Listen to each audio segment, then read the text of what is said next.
Welcome back, everybody. Today, I'm going to teach you how to export transactions with QuickBooks. This is incredibly useful when you need to analyze your financial data in Excel or share transaction details with your accountant or bookkeeper. Let's walk through the process step by step. First, you'll want to navigate to the Transactions menu in QuickBooks Online. Once you're there, click on Bank Transactions. This is where QuickBooks stores all your connected bank and credit card activity. From here, head over to the Categorize section. This section contains all the transactions you've already reviewed and assigned to specific categories, making it perfect for exporting clean, organized financial data. Now, before you export everything, take a moment to filter your transactions. You'll see drop-down menus at the top labeled Type, Account, and Time Period. Use these filters to narrow down exactly what you want to export. For example, if you only need expenses from a specific checking account for the last quarter, adjust these filters accordingly. This step saves you time sorting through unnecessary data later and ensures you're only exporting what you actually need.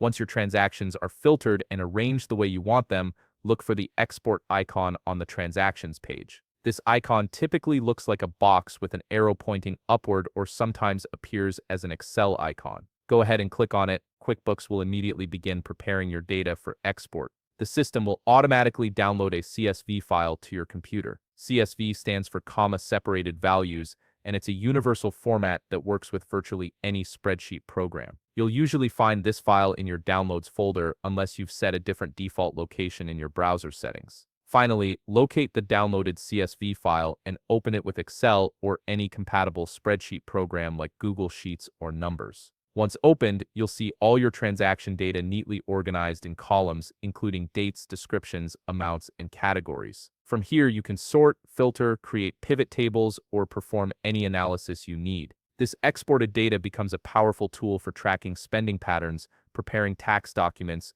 or simply maintaining your own records outside of QuickBooks. If you found this video helpful, please leave a like, subscribe, and see you in the next video.